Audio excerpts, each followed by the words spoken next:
بالله من الشيطان الرجيم. بسم الله الرحمن الرحيم. وقال الذي آمن يا قوم اتبعوا بأهدكم سبيل الرشاد. سورہ مومن چل رہی تھی اور گزشتہ کل آیت نمبر 37 تک سبق ہوا تھا، ایسا ہی ہے؟ آج انشاءاللہ آیت نمبر 38 سے سبق کا آغاز ہوگا۔ تذکرہ ہو رہا تھا کہ فرعون کے قریبی رشتہ داروں میں ایک شخص تھا، بلکہ اس کے چچا زاد بھائی تھے، اور اس نے اعلان حق کیا، کھل کر بات کی، اپنے ایمان کا اظہار کیا۔ تو فرعون کے سامنے کھڑے ہو کر اس نے ایک تقریر کی۔ اسی تقریر کا بیان کا سلسلہ چل رہا ہے۔ وقال الذی آمن، اس کے نیچے لکھیں گے تقریر کا تیسرا رخ۔ کون سا رخ؟ تیسرا، دو رخ گزر گئے۔ وقال الذی آمن یا قوم، اور کہا اس شخص نے جو ایمان لا چکا تھا، وہی مرد مومن، اس نے کہا یا قوم اتبعونی، اے میری قوم میری اتباع کر لو، میری بات مان لو۔ اہدکم سبیل الرشاد، میں تمہاری رہنمائی کروں گا ہدایت کے راستے کی۔ رشاد کہتے ہیں ہدایت کو۔ یا قوم انما ھذہ الحیات الدنیا متاع، اے میری قوم بے شک یہ دنیا کی زندگی متاع، چند دن کی بہار ہے، چند دن کی بہار ہے، تھوڑا سا فائدہ ہے۔ متاع کہتے ہیں جس سے مختصر فائدہ اٹھایا جائے۔ اے میری قوم یہ دنیا کی زندگی تو متاع، تھوڑا سا فائدہ، چند روزہ بہار ہے۔ وَإِنَّ الْآخِرَةَ هِيَ دَارُ الْقَرَارِ، اور بے شک آخرت وہی رہنے کا ٹھکانہ ہے، وہی رہنے کا ٹھکانہ ہے۔ من عمل سیئۃ، لکھے قانون مجازات۔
من عمل سیئۃ فلا یجزا الا مثلہا، قانون مجازات، مجازات کہتے ہیں بدلے کو، بدلہ دینا۔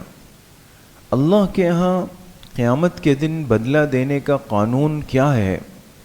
چونکہ اللہ پاک کی ذات مہربان ہے، تو گناہ پر کیا بدلہ دیں گی اور نیکی پر کیا بدلہ؟ فرمائے من عمل سیئۃ، جو کوئی برائی کر لے یعنی دنیا میں، فلا یجزا الا مثلہا، اسے بدلہ نہیں دیا جائے گا مگر اسی گناہ کے مثل، اسی گناہ کے، ایک گناہ ہے تو ایک سزا ہوگی، دو گناہ ہے تو دو سزا ہوگی۔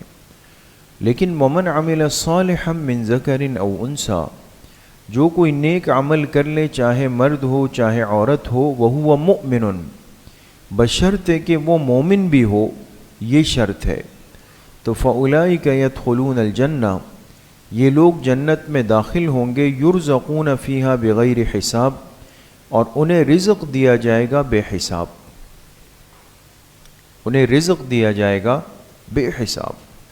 وہاں اللہ کا ضابطہ فضل کا ہوگا، عدل کا نہیں، عدل کے اندر برابری شرط ہے، اور فضل میں تو کوئی حساب ہی نہیں، اللہ جتنا نواز دے۔ تو یہ مومن صالح بندہ چاہے مرد ہو عورت ہو، ایک تو جنت میں داخل ہوں گے اور پھر انہیں بے حساب رزق دیا جائے گا۔ وَيَا قَوْمِ، لکھیں تقریر کا چوتھا رخ، اس مرد مومن کی تقریر چل رہی ہے ابھی۔ وَيَا قَوْمِ، اور اے میری قوم، مَا لِي أَدْعُوكُمْ إِلَى النَّجَاةِ، مجھے کیا ہوا کہ میں تو تمہیں دعوت دے رہا ہوں نجات کے راستے کی طرف، اور تم مجھے بلا رہے ہو جہنم کی آگ کی طرف۔ میں تمہیں نجات کی طرف دعوت دے رہا ہوں اور تم مجھے جہنم کی طرف دعوت دے رہے ہو، رخ بالکل غلط ہے تم لوگوں کا۔ تدعوننی، تم مجھے اس بات کی دعوت دیتے ہو، لأکفر باللہ، کہ میں اللہ کا انکار کر دوں، وَأُشْرِكَ بِهِ مَا لَيْسَ لِي بِهِ عِلْمٌ، اور میں اللہ کے ساتھ شریک ٹھہرا دوں ایسی چیزوں کو کہ جس کی میرے پاس کوئی دلیل بھی نہیں۔ علم کا ترجمہ کیا ہے؟ دلیل۔ ایک آدمی کوئی بات کرتا ہے، کوئی عمل کرتا ہے، اس سے پوچھا جائے بھئی آپ نے یہ کیسے کہی، وہ کہتا ہے میرے پاس دلیل ہے۔ اب وہ دلیل صحیح ہے، غلط ہے، من گھڑت ہے، کسی سے سنی ہے، پڑھی ہے، کچھ بھی ہو، یہاں تو نہ صحیح ہے نہ غلط، کچھ بھی نہیں ہے، اس لیے کہ شرک تو سراسر عقل کہتی ہے کہ وہ چیز غلط ہے۔ تو تم مجھے اس بات کی دعوت دیتے ہو کہ میں اللہ کا انکار کر لوں اور اللہ کے ساتھ شریک ٹھہرا دوں ایسی چیزوں کو کہ جس کی میرے پاس کوئی دلیل بھی نہیں۔ وَأَنَا أَدْعُوكُمْ إِلَى الْعَزِيزِ الْغَفَّارِ، اور میں تمہیں بلاتا ہوں اس ذات کی طرف جو کہ غالب ہے، الغفار، جو بخشنے والی ہے۔ لا جرم انما تدعوننی الیہ، لا جرم، یقینی بات ہے، یقینی بات ہے کہ انما تدعوننی الیہ، کہ بے شک جن معبودان باطلہ کی طرف تم مجھے پکار رہے ہو، ماں کے نیچے لکھے موصولہ، یہ ماں نافیہ نہیں، یہ ماں کیا ہے؟ موصولہ۔ الیہ کی جو ہی ضمیر ہے یہ معبودان باطلہ کی طرف ہے۔ جن معبودان باطلہ کی طرف تم مجھے بلا رہے ہو، لیس لہ دعوت فی الدنیا ولا فی الآخرہ، وہ تو پکارنے کے لائق ہی نہیں، کو رد یرد سے ہے، ہم سب کا لوٹنا اللہ کی طرف ہے۔ وَأَنَّ الْمُسْرِفِينَ هُمْ أَصْحَابُ النَّارِ، اور بے شک حد سے نکلنے والے وہ جہنم والے۔ فَسَتَذْكُرُونَ مَا أَقُولُ لَكُمْ، لکھے تتمہ عجیبہ، تتمہ کہتے ہیں بات کے مکمل کرنے کو۔ جب بات بیان آخر میں آتا ہے نا، جب خطیب بات کو سمیٹتا ہے تو آخر میں وہ خلاصے کی کچھ باتیں کرتا ہے کہ میں نے یہ جو آدھا گھنٹہ 1 گھنٹہ بات کی، تو اب وہ مرد مومن کی تقریر ختم ہو رہی ہے. اس نے آخر میں ایک عجیب تتمہ پیش کیا اور کہا فَسَتَذْكُرُونَ مَا أَقُولُ لَكُمْ، عن قریب تم یاد کرو گے وہ باتیں جو میں تم سے کہہ رہا ہوں. اب تو نہیں مان رہے، لیکن عن قریب میری ان باتوں کو کیا کرو گے؟ یاد کرو گے. ہماری وفائیں یاد کرو گے، رو گے، فریاد کرو گے، پھر یاد آئے گی. عن قریب یاد کرو گے جو میں تم سے کہہ رہا ہوں. وَأُفَوِّضُ أَمْرِي إِلَى اللَّهِ، اور میں حوالہ کرتا ہوں اپنا معاملہ اللہ کی طرف. ان اللہ بصیر بالعباد، بے شک اللہ تعالی بندوں کو خوب دیکھ رہا ہے. بصیر، دیکھنے والا. سمجھ گئے دوستو؟ فَوَقَاهُ اللَّهُ سَيِّئَاتِ مَا مَكَرُوا، انجام حق. مرد مومن نے حق بات کی تو اس کا نتیجہ کیا نکلا کہ اللہ پاک نے بھی اس کی قدردانی کی، اس کی حفاظت فرمائی. فوقاہ اللہ، پس اللہ نے اس کو بچا لیا. سیئات، ان برائیوں سے یا اس بری تدبیر سے، ما مکرو، جو انہوں نے بنائی ہوئی تھی. اللہ نے اسے بچا لیا اس بری تدبیر سے جو انہوں نے بنائی ہوئی تھی. وحاق بآل فرعون سوء العذاب، لکھے انجام باطل، انجام باطل. اور گھیر لیا آل فرعون کو بدترین عذاب نے، بدترین عذاب نے ان کو گھیر لیا. بات سمجھ گئے دوستو؟ النار یعرضون علیہا،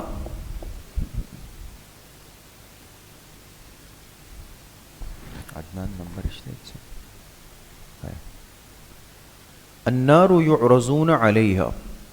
اچھا، حاقہ کے نیچے لکھا انجام باطل، سوء العذاب کے نیچے لکھے عذاب دنیاوی. نمبر 1 غرق. پہلا عذاب فرعونیوں پر کیا آیا؟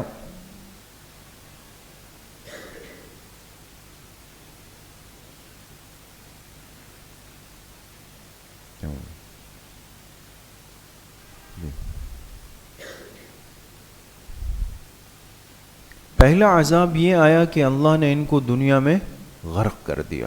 فرعون اور اس کا پورا لشکر غرق ہو گیا. یہ سوء العذاب تھا، بدترین عذاب.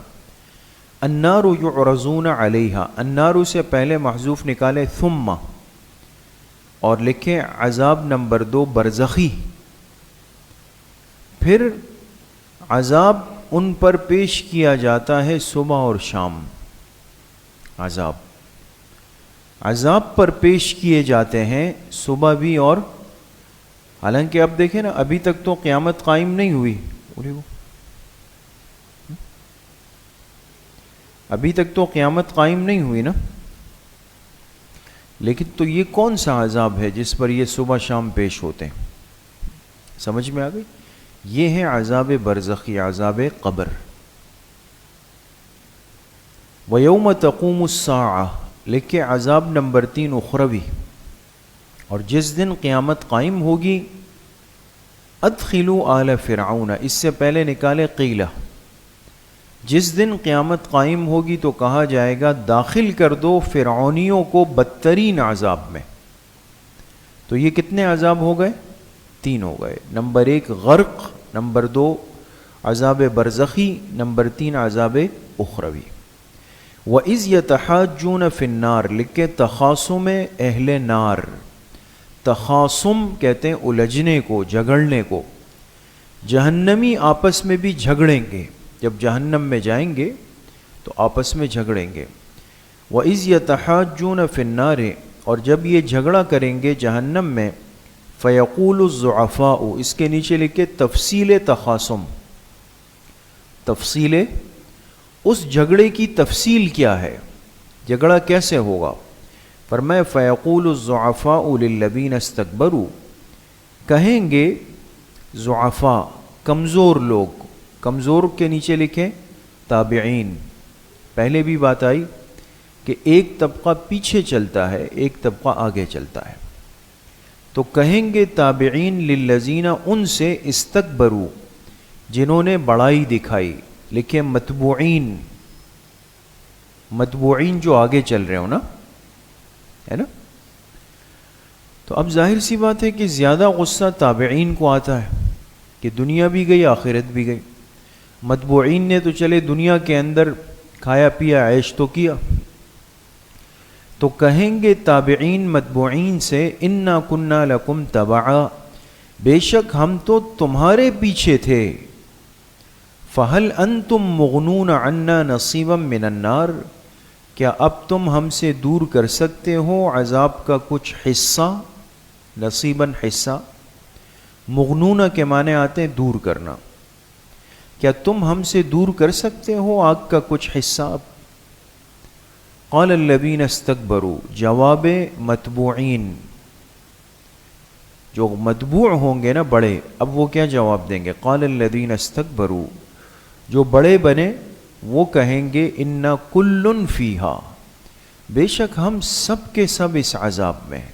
اب یہ چھوڑ دو باتیں کہ کس کا کم اور کس کا زیادہ، یہاں پر سب اشتراکی اور اجتماعی طور پر ہے. اب کہاں سے پڑھ رہی ہے اور کتنی پڑھ رہی ہے وہ تو اب حساب نہیں ہو سکتا، بس اب کھانا ہے.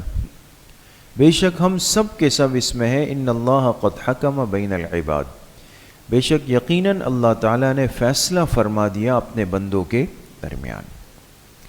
وقال الذین فی النار، لکھیں وقال جمیع اہل نار، قال کا فاعل کون ہے؟ جمیع اہل نار، تمام دوزخی. تو وقال الذین فی النار، کہیں گے وہ لوگ جو جہنم میں ہوں گے، کس سے؟ لخزنۃ جہنم، جہنم کے داروغے سے، جہنم کے خادم سے یا جہنم کے چوکیدار سے، کہیں گے ادعوا ربکم، بھئی تم اپنے رب سے ذرا عرض کر دو، ہم تو پھنس گئے ہلاک ہو گئے، اب آپ لوگ ہی شاید کچھ راستہ بنائے تو اپنے رب سے عرض کر دو. یخفف عنا یوما من العذاب، کہ ہم سے کم کر دے یوما من العذاب، عذاب کا ایک دن ہی، ایک دن تو کچھ کمی ہو جائے نا، کچھ راحت تخفیف مل جائے، بس تم عرض کر دو اللہ پاک سے کہ ہم سے عذاب کی کمی کر دے. کتنی؟ ایک دن کی. قالوا اولم تک تأتیکم، لکھیں توبیخ خزنہ، توبیخ، وہ جو دربان چوکیدار ہوں گے نا وہ بھی ان کو ڈانٹیں گے، وہ بھی کیا ہوں گے؟ وہ بھی ڈانٹیں گے. برائی تو ہر جانب سے اب پڑ گئی ہے تو وہ بھی ان پر برس جائیں گے. قالوا، وہ داروغے کہیں گے اولم تک تأتیکم رسلکم بالبینات، کیا تمہارے پاس تمہارے رسول واضح نشانیاں لے کے نہیں آئے تھے؟ بینات واضح نشانیاں. قالوا بلا، اقرار جرم، یہ کہیں گے کیوں نہیں آئے تو تھے، جرم کا اقرار کریں گے. قالوا، ہماری تو اپنی ذمہ داری اور ڈیوٹی ہے، اس سے ہم آگے پیچھے نہیں ہو سکتے، تم خود پکارو اللہ کو. وما دعاء الکافرین الا فی ضلال، نہیں ہوگی کافروں کی پکار مگر بے اثر، مگر بے اثر ہوگی، بے مقصد ہوگی. حضرت شاہ عبد القادر رحمۃ اللہ علیہ ترجمہ کرتے ہیں نہیں ہوگی کافروں کی بھونک. بھونک جانتے ہیں نا، ایک جانور کی آواز کو بھونکنا کہتے ہیں نا، کلب کو. تو حضرت شاہ عبد القادر رحمۃ اللہ علیہ نے ترجمہ کیا کہ کافروں کی بھونک بے اثر ہوگی، بے مقصد ہوگی. انا لننصر رسولنا، اس پہ نیچے عنوان لکھ کے سنت اللہ و تسلی عام. اب اللہ پاک نے تذکرہ کیا ان کافروں کا، جہنمیوں کا، ان پر آنے والے عذاب کا. اب اللہ کی عادت کیا ہے، سنت کیا ہے، اور دوسرا عام ایمان والوں کو تسلی بھی دی. اس لیے کہ انسان کو جب بہت زیادہ خوف اور ڈر والی باتیں بتائی جائے تو یہ خود بھی ذرا پریشان ہو جاتا ہے. تو اللہ پاک حوصلہ دیتے ہیں ایمان والوں کو کہ یہ آپ لوگوں کے لیے نہیں. اِنَّا لَنَنْصُرُ رُسُلَنَا، بے شک یقیناً ہم اپنے رسولوں کی مدد کرتے ہیں. وَالَّذِينَ آمَنُوا، اور ایمان والوں کی بھی، رسولوں کی بھی اور ایمان والوں کی بھی مدد کرتے ہیں. فی الحیات الدنیا، دنیا کی زندگی میں. وَيَوْمَ يَقُومُ الْأَشْهَادُ، یوم سے پہلے محذوف فعل کیا نکلے گا؟ نرحمہم. نرحمہم، اور ہم ان پر رحم کریں گے جس دن یقوم الاشہاد، گواہ کھڑے ہوں گے. تو گواہ کس دن کھڑے ہوں گے؟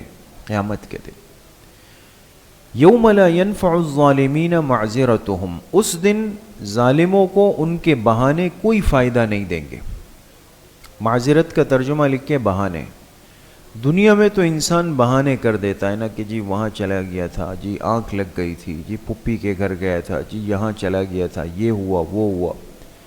اس دن ظالموں کو ان کے بہانے کوئی فائدہ نہیں دیں گے. وَلَهُمُ اللَّعْنَةُ، ان کے لیے لعنت ہوگی. وَلَهُمْ سُوءُ الدَّارِ، اور ان کے لیے برا ٹھکانہ ہوگا. وَلَقَدْ آتَيْنَا مُوسَى الْهُدَى، لکھے دلیل نقلی، دلیل نقلی آ گئی. اور یقیناً ہم نے دی موسیٰ علیہ السلام کو الہدا. الہدا کے نیچے لکھے کتاب. کیا دی؟ کتاب دی. وَأَوْرَثْنَا بَنِي إِسْرَائِيلَ الْكِتاب، اور ہم نے بنی اسرائیل کو اس کتاب کا وارث بنایا. اس کتاب کا وارث بنایا کہ یہ کتاب تمہیں دی جا رہی ہے، تمہیں اس کو سنبھالنا ہے. اس لیے کہ میراث کو سنبھالنا پڑتا ہے، ہر ایک کو اس کا حق دینا پڑتا ہے. اس لیے تعبیر میراث سے کی. بات سمجھ گئے؟ ملکیت اور مملوکہ چیز میں انسان آزاد ہوتا ہے، میراث میں آزاد نہیں ہوتا، اس میں تو سب کا حق جڑا ہوا ہے. اور ہم نے بنی اسرائیل کو وارث بنایا اس کتاب کا. وہ کتاب کیا تھی؟ فرمایا ہدی و ذکریٰ، ہدایت کا ذریعہ تھی اور نصیحت کا ذریعہ تھی. لأولی الالباب، عقل والوں کے لیے. اس کتاب میں ہدایت بھی تھی، نصیحت بھی تھی، لیکن فائدہ کون اٹھائیں گے؟ عقل والے. بات سمجھ گئے؟ عقل والے اس سے فائدہ اٹھا سکیں گے، ورنہ تو ہر ایک کے سامنے آج ہدایت ہے، خیر ہے، دین ہے، حق ہے، لیکن ہر آدمی اس راستے پر نہیں آتا. اولو الالباب مخصوص ہوتے ہیں. سمجھ میں آ گئے؟ فاصبر ان وعد اللہ حق، لکھے تسلی دوسری بار، وہ اصول کامیابی. تسلی ایک تو دوسری بار اللہ پاک تسلی دے رہے ہیں ایمان والوں کو، اور کامیابی کے اصول بھی اس آیت کے اندر بتائے. فاصبر ان وعد اللہ حق، اصول نمبر 1، صبر کیجئے، بے شک اللہ کا وعدہ برحق ہے. واستغفر لذنبک، اصول نمبر 2، اور آپ معافی طلب کیجئے لذنبک، اپنے خلاف اولا امور پر، اس لیے کہ خطاب اللہ کے پاک پیغمبر کو ہے. اور ذنب کا ترجمہ گناہ ہے، لیکن پیغمبر سے گناہ کا تصور بھی نہیں ہو سکتا، شائبہ بھی نہیں. لہٰذا ذنب کی نسبت اگر معصوم پیغمبر کی طرف ہو تو اس کی کئی تعبیرات ہے، لیکن آسان یہ کہ اس سے مراد کیا ہوتا ہے؟ خلاف اولا ہوتا ہے. تو آپ استغفار کیجئے کس پر؟ خلاف اولا پر. وسبح، لکھیں اصول نمبر 3، اور آپ تسبیح پڑھیے. کیا پڑھیے؟ تسبیح پڑھیے. اب تسبیح کی تو کئی صورتیں ہیں، لیکن ایک اچھی صورت بحمد ربک، لکھے نمبر 4، اپنے رب کے حمد کی، اپنے رب کے حمد کی. بالعشی والابکار، شام کو بھی اور صبح کو بھی. ان الذین یجادلون فی آیات اللہ، بے شک جو لوگ جھگڑتے ہیں اللہ کی آیتوں میں، بغیر سلطان اتاہم، بغیر کسی دلیل کے جو ان تک پہنچی ہو. سلطان کس کو کہتے ہیں؟ دلیل کو. اتاہم جو ان تک آئی ہو. تو بعض لوگ بے مقصد لڑائی کرتے ہیں, ان کے پاس کوئی دلیل اور کوئی وجہ نہیں ہوتی. آپ نے دیکھا ہوگا ہمارے ہاں ماحول معاشرے میں کبھی لڑائیاں ہو جاتی ہے نا. آپ گئے اور کسی محلے یا گلی میں دیکھا کہ بھئی لڑائی ہو رہی ہے, بس آپ کی نظر یہ پڑ گئی کہ ایک جانب آپ کا ایک دوست بھی لڑ رہا ہے, ہوتا ہے نا. تو وفادار ساتھی کیا کرتا ہے, وہ تفتیش نہیں کرتا کہ کیا ہوا, وہ ڈائریکٹ جا کے مقولاتوں میں شامل ہو جاتا ہے کہ بھئی ابھی تو فی الوقت جا کے شامل ہو جاؤ, ساتھ دو اپنے دوست کا, یہ بعد میں پوچھیں گے کہ کیا ہوا اور کیا نہیں ہوا اور حق اور باطل پر کون ہے. دیکھا ہے کبھی نہیں؟ تو وفادار ساتھی کیا ہوتا ہے, وہ بغیر دلیل کے لڑائی شروع کر دیتا ہے. سمجھ گئے؟ تو اللہ پاک نے فرمایا یہ کافر ایسے عجیب لوگ ہیں کہ اللہ کی آیتوں میں جھگڑتے ہیں بغیر کسی دلیل کے جو ان کے پاس آئی ہو. ان فی صدورہم الا کبر, لکھے سبب جدال, نہیں ہے ان کے سینے کے اندر مگر بڑائی ہے, عجب, ما ہم ببالغیہ, جس تک وہ پہنچ نہیں سکتے. صدور صدر کہتے ہیں سینے کو, مراد اس سے کیا ہے, دل. کبر کہتے ہیں بڑائی کو, عجب کو, تکبر کو, بڑے پن کو, اپنے آپ کو کچھ سمجھنے کو. تو یہ سبب جدال کیا ہے, یہ کافر کیوں اللہ کی آیتوں میں الجھتے ہیں؟ فرمایا ان کے دلوں کے اندر کبر ہے, بڑائی ہے, لیکن ما ہم ببالغیہ, یہ اس تک پہنچ, انسان اپنے دل میں اپنے آپ کو کچھ سمجھ رہا ہوتا ہے کہ جی میں یہ ہوں وہ ہوں, جبکہ حقیقت میں یہ اس جگہ تک پہنچ بھی نہیں سکتا ہے. فاستعذ باللہ, لکھیں علاج غضب یا علاج دفع شر, یہ آیت علاج ہے, روحانی علاج. جس آدمی کو غصہ آئے یا جس آدمی پر شر غالب ہو تو اس کو چاہیے کثرت سے فاستعذ باللہ, اعوذ باللہ من الشیطان الرجیم کثرت سے پڑھا کرے.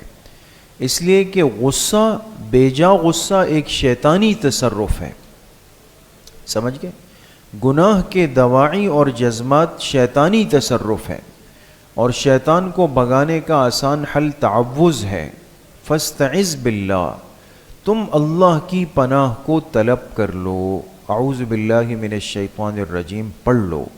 انہ هو السمیع البصیر, بے شک اللہ کی ذات سننے والی دیکھنے والی ہے. لخلق السماوات والارض اکبر من خلق الناس, لیکن دلیل بعث. بعث کس کو کہتے ہیں؟ بعث کہتے ہیں مرنے کے بعد کے اٹھنے کو, زندگی کو. اب کافروں کے دماغ میں یہ بات کبھی نہیں آئی کہ بعث کیسے ہوگا, مرنے کے بعد انسان کیسے اٹھے گا جب وہ مٹی میں مل چکا ہے, قبر میں جا چکا ہے, ہزاروں سال گزر چکے ہیں, تذکرے ختم ہو چکے ہیں, پھر کیسے دوبارہ زندہ ہوگا؟ تو اللہ پاک نے اس کی ایک دلیل دی انسان کو سمجھانے کے لیے کہ لخلق السماوات والارض اکبر من خلق الناس, آسمانوں اور زمین کو پیدا کرنا یہ زیادہ بڑا عمل ہے انسان کو پیدا کرنے سے. اس کے نیچے لکھے دوبارہ, انسان کے دوبارہ پیدا کرنے سے. بات سمجھ گئے؟ یہ انسان کی سوچ کے اعتبار سے, ورنہ اللہ پاک کے لیے تو پہلی دفعہ, دوسری دفعہ, آسمان ہو, زمین ہو, ان سب برابر. سمجھ گئے؟ لیکن انسان کی سوچ یہ ہے بھئی جو آدمی 40 کلو آٹے کی بوری اٹھا سکتا ہے, یہ ہوٹل سے 2 پراٹھے کی تھیلی اٹھا سکتا ہے نہیں یا نہیں؟ اٹھا سکتا ہے نا. یہ تو خلاف عقل بات ہوگی نا. ایک آدمی کہے کہ بھاری چیز تو اٹھا سکتا ہے لیکن ہلکی والی نہیں اٹھاتے وہ, یہ تو بیوقوفی ہو گئی. تو جب کافر یہ مان لے کہ آسمان و زمین تو اللہ نے پیدا کی ہے, جو انسانی سوچ کے اعتبار سے بہت بڑی چیزیں, جب وہ اللہ پاک بنا سکتے ہیں تو اس مٹی کے ذرات کو حکم دے کر انسان کو دوبارہ کیوں نہیں بنا سکتے؟ یہ تو چھوٹا کام ہے. سمجھ میں آ گئی؟ وَلَكِنَّ أَكْثَرَ النَّاسِ لَا يَعْلَمُونَ, لیکن اکثر لوگ سمجھنا نہیں چاہتے. یہ ترجمہ ہوگا, اکثر لوگ سمجھنا نہیں چاہتے. ورنہ بات تو بالکل کیا ہے، سادہ سی ہے نا، 2 + 2 4 والی بات ہے. وما یستوی الاعمی والبصیر، نابینا اور بینا، اندھا اور دیکھنے والا دونوں برابر نہیں ہو سکتے. اعمیٰ کہتے ہیں نابینا کو، بصیر کہتے ہیں کس کو؟ دیکھنے والے کو. دونوں برابر نہیں. والذین آمنوا وعملوا الصالحات ولا المسیء، اور جو ایمان لائے اور نیک اعمال کیے وہ ولا المسیء، اور برائیاں کرنے والے برابر نہیں ہو سکتے. دونوں میں فرق ہے. قلیلا ما تتذکرون، بہت کم نصیحت تم حاصل کرتے ہو. ان الساعۃ لآتیۃ لا ریب فیہا، لیکن وقوع قیامت واقع ہو کر رہے گی. ان الساعۃ لآتیۃ، بے شک قیامت آ کر رہے گی، لا ریب فیہا، اس میں کوئی شبے کی گنجائش بھی نہیں، شبے کی گنجائش بھی نہیں ہے. ولیکن اکثر الناس لا یؤمنون، لیکن زیادہ تر لوگ نہیں مانتے، ایمان نہیں رکھتے اس پر.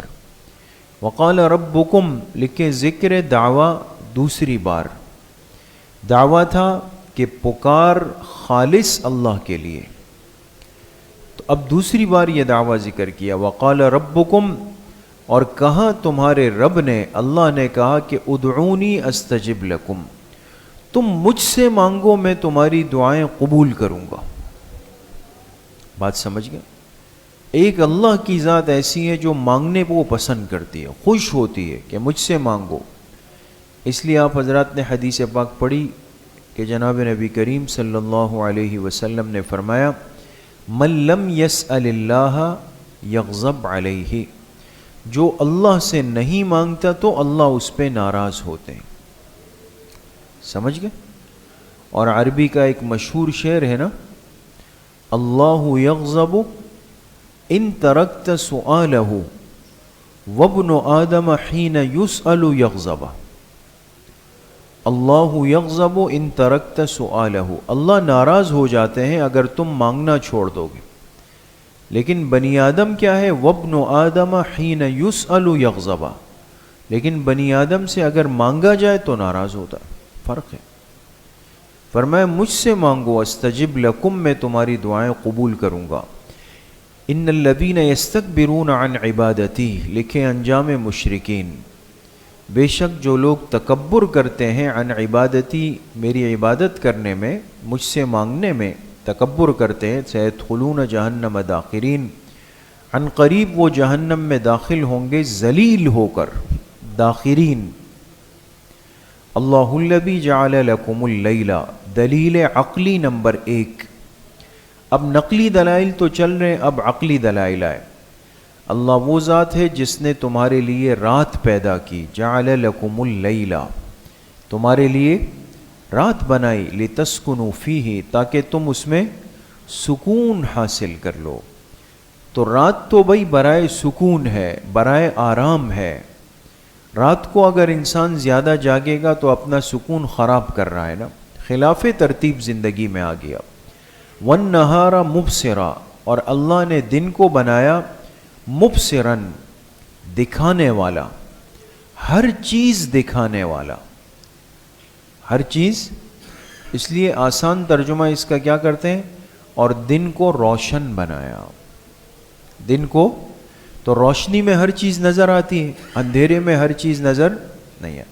اس لیے نیند کرنے والا لائٹ بند کرتا ہے تاکہ اس کو سکون ہو جائے، جاگنے والا لائٹ کھول دیتا ہے تاکہ اس کو ہر چیز نظر آئے.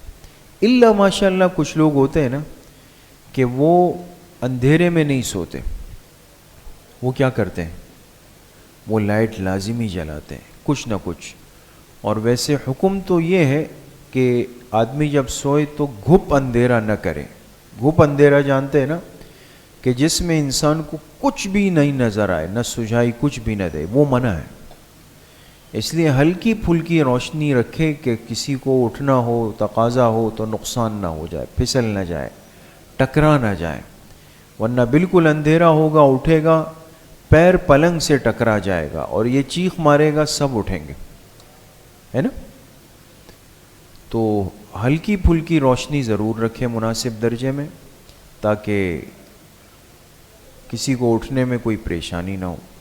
لیکن بڑی لائٹیں نہ جلائیں، ورنہ پھر باقی لوگ کیا کریں گے اس کے اندر. ان اللہ لذو فضل علی الناس، بے شک اللہ تعالیٰ فضل کرنے والے ہیں لوگوں پر. ولیکن اکثر الناس لا یشکرون، لیکن زیادہ تر لوگ شکر ادا نہیں کرتے. ذالکم اللہ ربکم، لکھے ثمرہ دلیل، ثمرہ دلیل. اب جو دلائل گزرے نا، ان کا ایک نتیجہ خلاصہ کیا نکلا؟ فرمایا یہی اللہ تم سب کا رب ہے. ذالکم اللہ ربکم، یہی اللہ تم سب کا رب ہے. خالق کل شیء، جو ہر چیز کا پیدا کرنے والا ہے. لا الہ الا ہو، نہیں کوئی معبود سوائے اس کے. فَأَنَّا تُؤْفَكُونَ، کہاں الٹے پھرے جا رہے ہو، کہاں الٹے پھرے جا رہے. کذالک یؤفک الذین، لکھے منکرین کی عادت قدیمہ، منکرین کی عادتیں، نہ ماننے والوں کی ایک پرانی عادت ہے. اور وہ عادت کیا ہے کہ یہ الٹے چلتے ہیں. یہ کیا کرتے ہیں؟ یہ الٹے چلتے ہیں. کذالک یؤفک الذین، اسی طرح الٹے پھر کے چلتے ہیں. الذین، وہ لوگ، کانوا بآیات اللہ یجحدون، جو اللہ کی آیتوں میں جھگڑا کرتے ہیں. اللہ الذی جعل لکم الارض قرارا، لکھیں دلیل عقلی نمبر 2.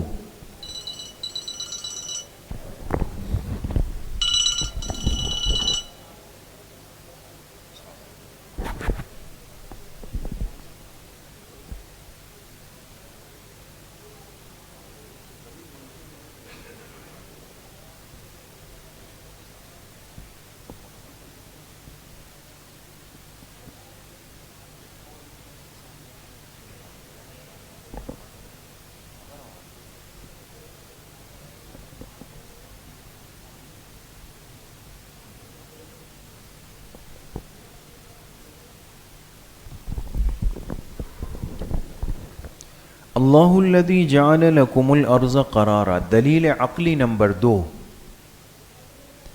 اللہ وہ ذات ہے جس نے بنایا تمہارے لیے زمین کو قرارن، قرارن آرام گاہ، آرام گاہ.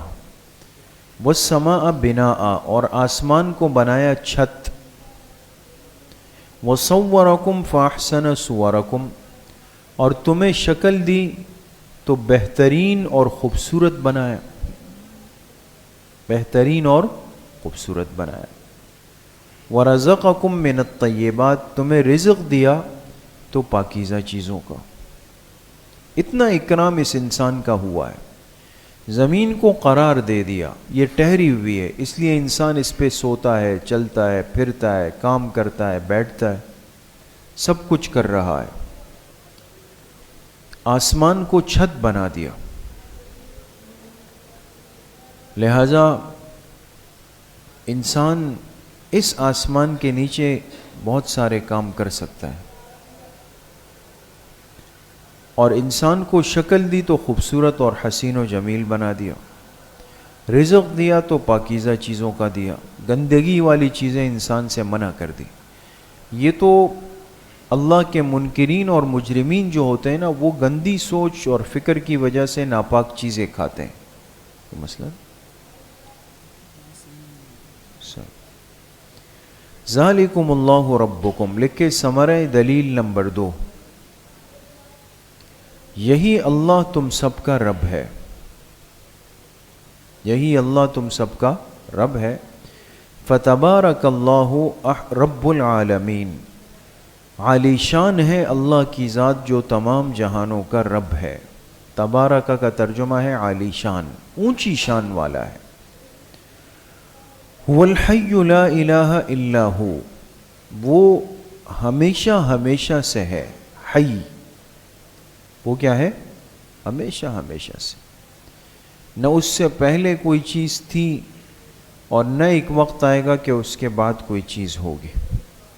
ہمیشہ ہمیشہ سے ہے. لا الہ الا ہو، اس کے سوا کوئی معبود نہیں. فَادْعُوهُ مُخْلِصِينَ لَهُ الدِّينَ، لکھے دعوی سورت تیسری بار،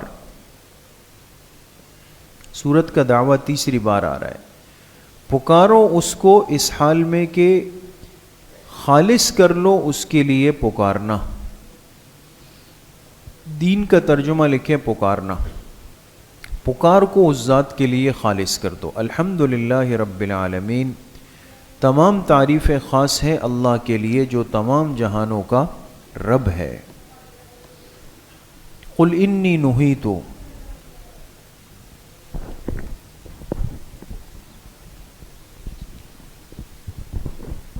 حاشیے پر لکھیں گے سورت کا دوسرا حصہ، اس سورت کے دو حصے فرمائے تھے، ایک حصہ مکمل ہوا، اب دوسرا حصہ یہاں سے شروع ہو رہا ہے، سورت کا دوسرا حصہ۔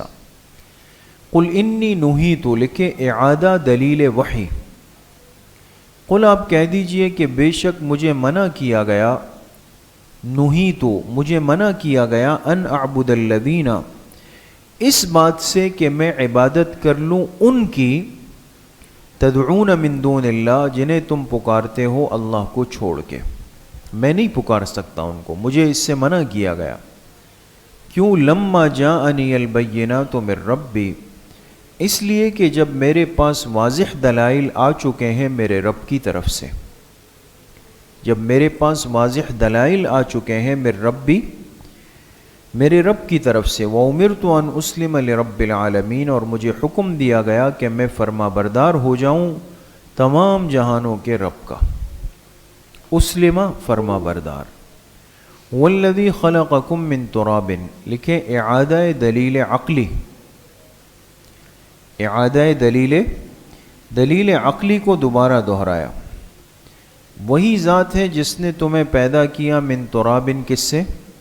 مٹی سے، مٹی یعنی مادہ بعید، مادہ قریب تو نطفہ ہے، لیکن مادہ بعید ہے کہ مٹی کا عمل دخل ہے اس کے اندر، جس نے تمہیں پیدا کیا مٹی سے، ثم من نطفۃ، پھر نطفے سے، ثم من علقۃ، پھر جمے ہوئے خون سے، ثم یخرجکم طفلا، پھر وہ تمہیں نکالتا ہے یعنی ماں کے رحم سے، طفلاً بچہ بنا کر تمہیں نکالتا ہے، ثم کے بعد محذوف نکالیں گے یربیکم، ثم کے بعد کیا آئے گا؟ یربیکم، پھر وہ تمہیں پالتا ہے، کیوں؟ لتبلغوا اشدکم، لتبلغوا اشدکم، تاکہ تم پہنچ جاؤ اپنی جوانی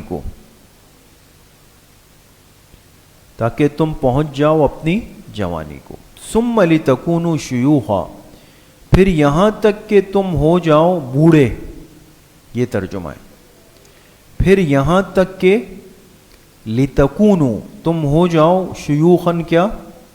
بوڑھے۔ صحیح ہو گئی بات؟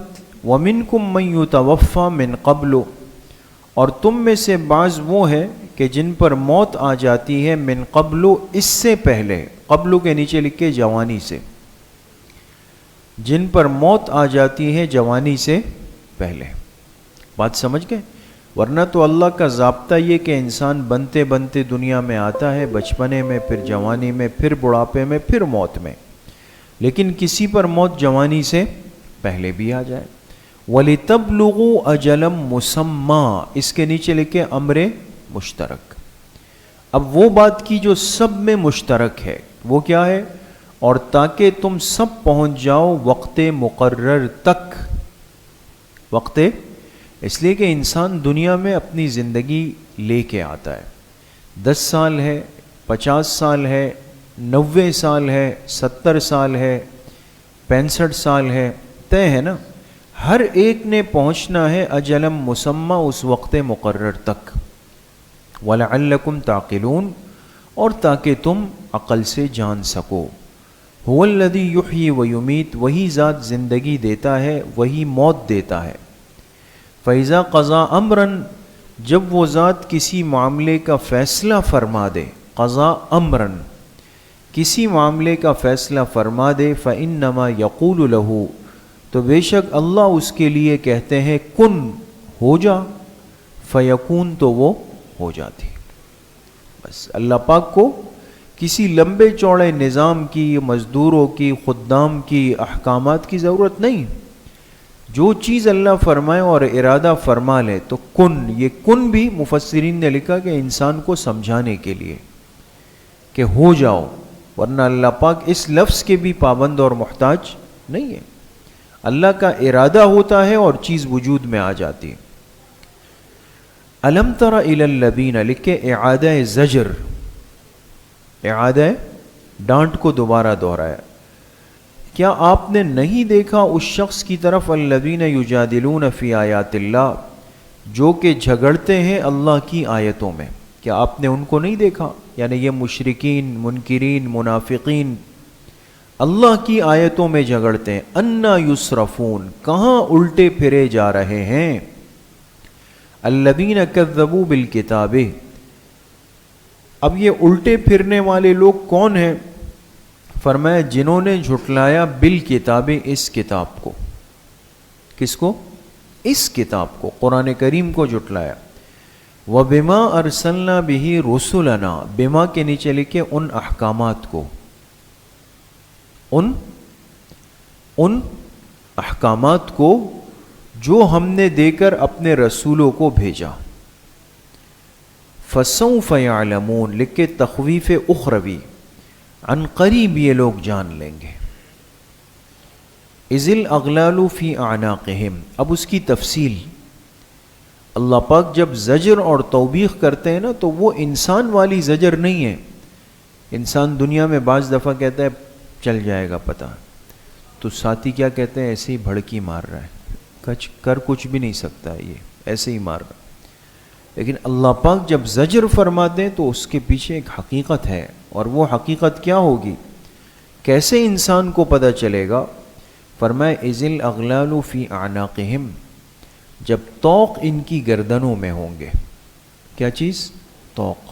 والسلاسل، اور زنجیریں، اور زنجیریں۔ سلاسل کے نیچے لکھے فی ارجلہم، فی طوق گردن میں ہوگا اور زنجیریں پیروں میں ہوں گے۔ یسحبون، اور انہیں گھسیٹا جائے گا فی الحمیم، کھولتے ہوئے گرم پانی میں۔ اعاذنا اللہ منہم، انہیں گھسیٹا جائے گا فی الحمیم، کس میں؟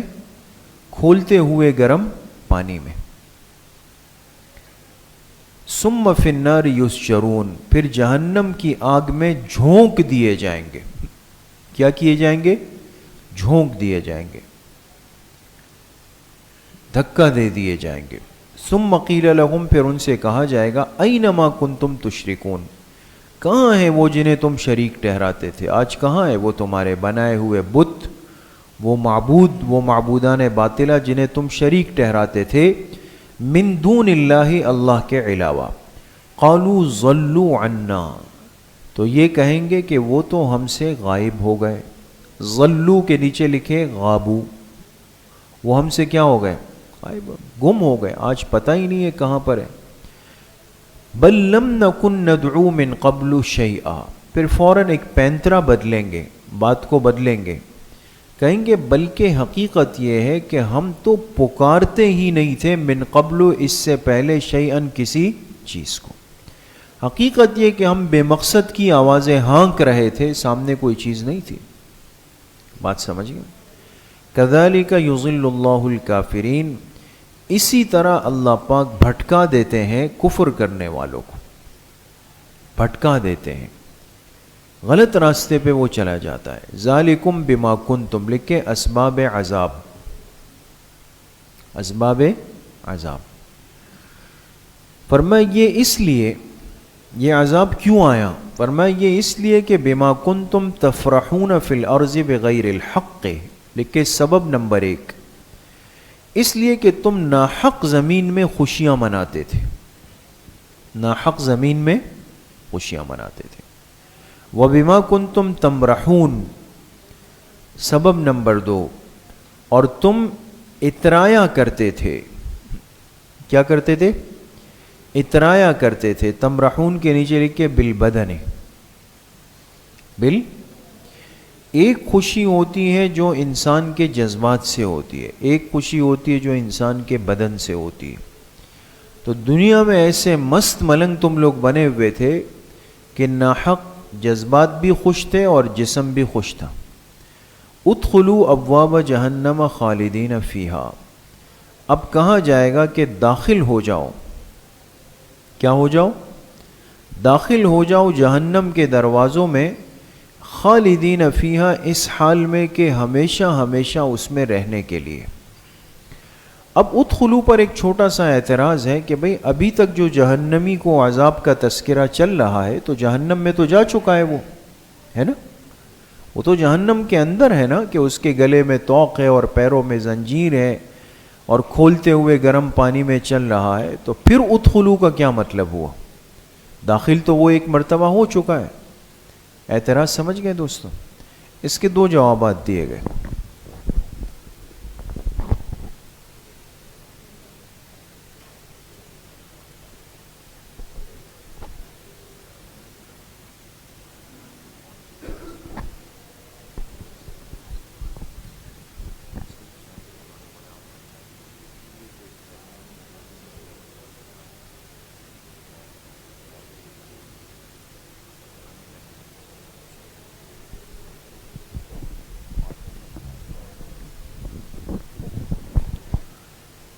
تو جب ایک دفعہ داخل ہے تو پھر ادخلو کیسا ہے؟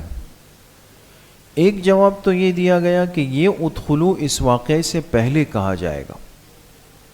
یہ جو تفصیلات اللہ پاک نے ذکر کی نا, یہ ادخلو ذکرن تو بعد میں آیا لیکن حکمن پہلے ہو چکا ہوگا. بات سمجھ گئے؟ ایک جواب. دوسرا جواب یہ دیا گیا کہ ادخلو کا تعلق دوسرے مرحلے سے ہے. کیا مطلب؟ فرمایا دیکھیں ایک جیل ہوتا ہے, جیل کا گیٹ ہوتا ہے نا, مرکزی گیٹ ہوتا ہے.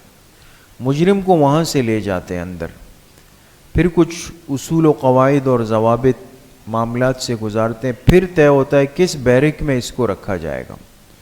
تو دوسرا دروازہ اس کے بیرک کا ہوتا ہے. تو اب یہ ادخلو جہنمی تو جہنم میں ہے, لیکن پھر جو اس کی بیرک ہے اس کے اندر اس کو دوبارہ داخل کریں گے, وہاں لے جانے کا.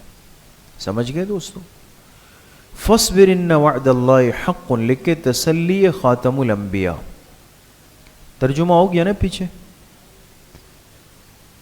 فَاصْبِرْ, آپ صبر کیجئے, بے شک اللہ کا وعدہ برحق ہے. فَإِمَّا نُرِيَنَّكَ بَعْضَ الَّذِي نَعِدُهُمْ أَوْ نَتَوَفَّيَنَّكَ, یا تو ہم آپ کو ضرور دکھا دیں گے. نُرِيَنَّكَ تاکید کے لیے, یا تو ہم آپ کو ضرور دکھا دیں گے. بعض الذی, وہ کچھ تھوڑا سا عذاب, الذی نعدہم, جس سے ہم ان کو ڈراتے ہیں. سمجھ گئے؟ اس کے نیچے لکھے فی ہذہ الدنیا, اس دنیا میں. او نتوفینک, یا ہم آپ کو وفات دے دیں گے, موت دے دیں گے. فالینا یرجعون, تو ہماری ہی طرف وہ سب کے سب لوٹائے جائیں گے. بات سمجھ گئے؟ یہ اللہ پاک کی طرف سے ایک تسلی. اب دیکھیں دنیا میں جتنے مجرمین ہیں, منکرین ہیں, دشمنان الہی ہے, ہم میں سے ہر ایک کا دل چاہتا ہے کہ ہم ان کی پکڑ کچھ اپنی آنکھوں سے بھی دیکھ لیں. دل چاہتا ہے نا. تو اللہ پاک نے یہ معاملہ بھی قرآن پاک میں حل کیا کہ اللہ پاک ضروری نہیں کہ اس ضابطے کے ساتھ چلے. آپ علیہ السلام سے بھی فرمائے کہ ممکن ہے, اما ہو سکتا ہے کہ ہم آپ کو آپ کی زندگی میں ان پر آنے والے عذاب کا کچھ حصہ دکھا بھی دیں, ہو سکتا ہے. اور اگر یہ نہیں ہوا تب بھی آپ پریشان نہ ہو, آپ وفات پا جائیں گے. فَإِلَيْنَا يُرْجَعُونَ, پھر یہ سب کے سب ہماری طرف لوٹ کے آئیں گے, تو پھر سارا جمع کیا ہوا عذاب تو وہیں ان کو دے دیا جائے گا. دونوں صورتیں اس دنیا کے اندر ہو سکتی ہیں. وَلَقَدْ أَرْسَلْنَا رُسُلًا مِّن قَبْلِكَ, لکھیں اعادہ دلیل نقلی اجمالی. اعادہ دلیل نقلی اجمالی. اعادہ کے معنی لوٹانا. دلیل نقلی کو دوبارہ ذکر کیا جا رہا ہے لیکن یہ اجمالاً ہے، تفصیلی نہیں. وَلَقَدْ أَرْسَلْنَا رُسُلًا مِّن قَبْلِكَ، یقیناً ہم نے بھیجے رسول آپ سے پہلے بھی. مِنْهُمْ مَنْ قَصَّصْنَا عَلَيْكَ، ان میں سے بعض کے قصے تو ہم نے آپ کو سنا دیے. وَمِنْهُمْ مَنْ لَمْ نَقْصُصْ عَلَيْكَ، اور ان میں سے بعض کے قصے ہم نے آپ کو نہیں سنائے. دیکھیں یہ بھی ختم نبوت کی ایک دلیل ہے کہ آپ علیہ الصلاۃ والسلام سے پہلے آنے والوں کا تو تذکرہ ہوا، اگر بعد میں کوئی آتا نا تو اللہ پاک فرماتے کہ من قبل کا ومن بعد کا، ہم نے آپ کو قصے سنا دیے جو آپ سے پہلے گزرے اور جو آپ کے بعد آئیں گے، لیکن بعد کا تو کوئی تذکرہ نہیں ہے. بات سمجھ گئے؟ تو یہ بھی ختم نبوت کی ایک مضبوط دلیل ہے کہ جہاں بھی رسولوں کا تذکرہ ہوتا ہے وہ آپ سے پہلوں کا ہوتا ہے. اس سے واضح طور پہ معلوم ہوا کہ آپ کے بعد کوئی رسول نیا رسول بن کر اس دنیا کے اندر نہیں آ سکتا ہے. اگر کوئی دعویٰ کرتا ہے جیسے مرزا قادیانی نے کیا تو وہ دجال اور کذاب تھا، جس کی پیشن گوئی آپ علیہ السلام نے فرمائی کہ میرے بعد 30 چھوٹے دجال کذاب مدعی نبوت بنیں گے.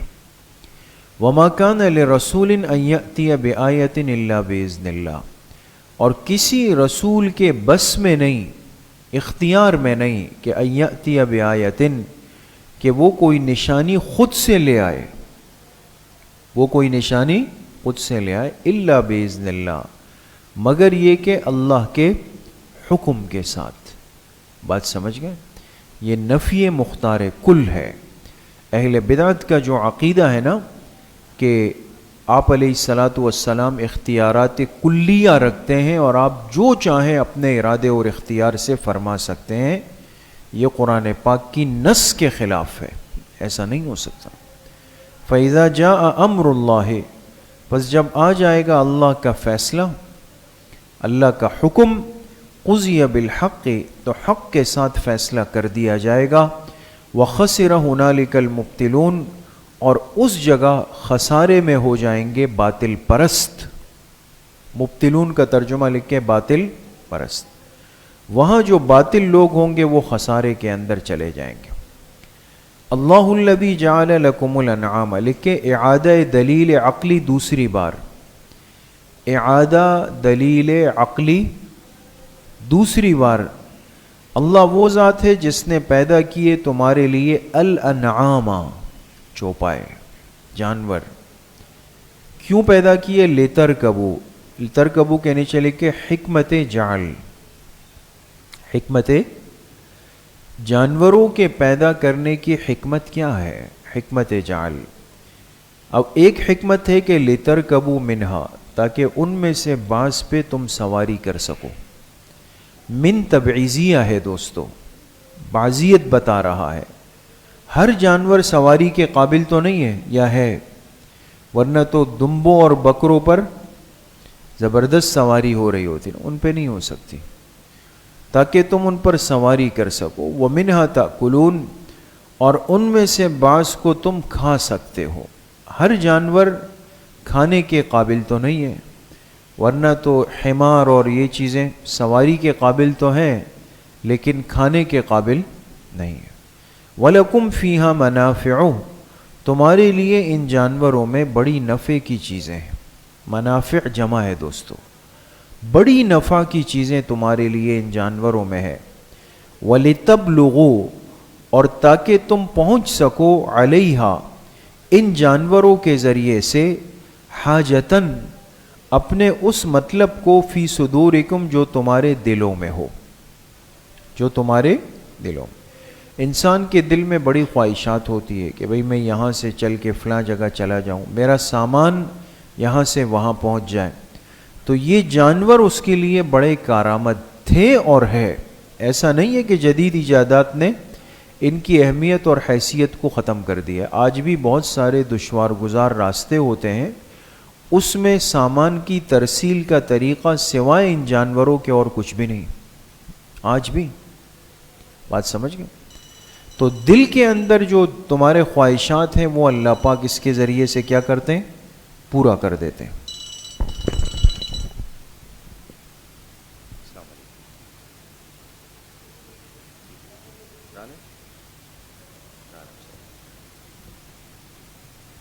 اچھا جی.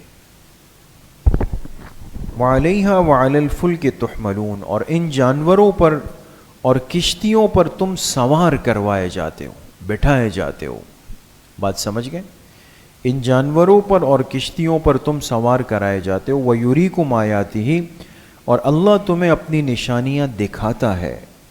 فَأَيَّ آيَاتِ اللَّهِ تُنْكِرُونَ، لکھے زجر، اللہ کی کن آیتوں کا تم انکار کرو گے؟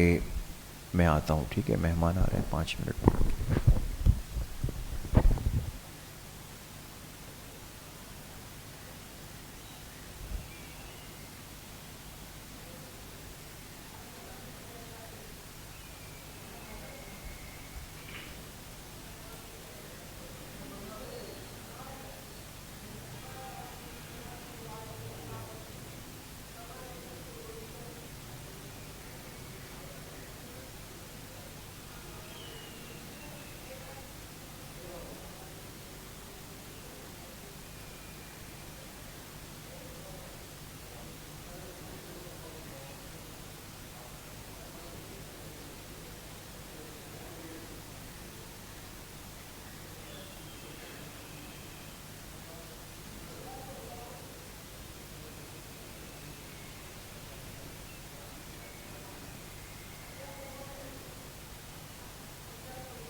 باللہ من الشیطان الرجیم. اچھا جی، اعادہ تخویف دنیاوی. تخویف دنیاوی کو دہرایا گیا، اس کا اعادہ کیا گیا. افلم یسیروا فی الارض، کیا یہ لوگ زمین میں چلے پھرے نہیں ہیں؟ فینظروا، لکھے غرض سیر، غرض سیر. غرض سیر کا مطلب یہ ہے کہ زمین میں چلت پھرت کی غرض کیا ہونی چاہیے. بات سمجھ گئے؟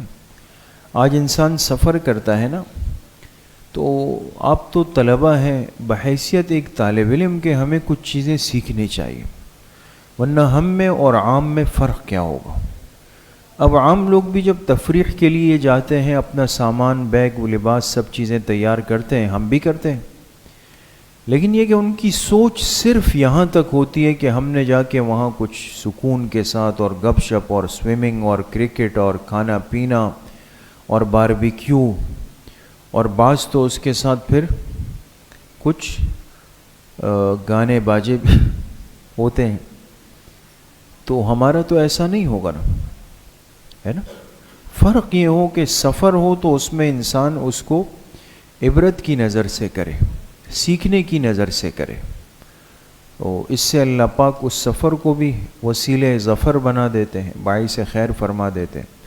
تو یہاں فرمائے نا کہ یہ لوگ زمین میں چلے پھرے نہیں، فینظروا، تاکہ یہ دیکھ سکیں کیف کان عاقبۃ الذین من قبلہم، کہ کیا انجام ہوا ان لوگوں کا جو ان سے پہلے گزرے، جو ان سے، ان کے ساتھ کیا انجام ہوا. کانوا اکثر منہم، لکھے اسباب غرور، اسباب جو پچھلے گزرے ہوئے لوگ تھے ان کے ساتھ انجام ہوا، ہلاک ہو گئے. وجہ کیا تھی؟ فرمایا اس لیے کہ ان میں غرور تھا، تکبر تھا.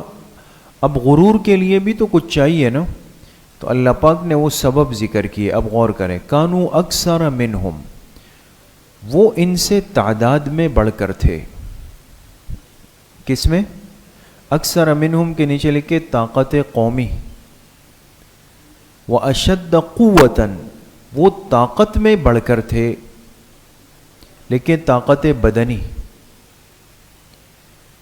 وَآثَارًا فِي الْأَرْضِ، اور باعتبار نشانات کے زمین میں بڑھ کر تھے. نشانات یہ پہلے بھی آیا، اس سے مراد ہوتے ہیں مال و اسباب.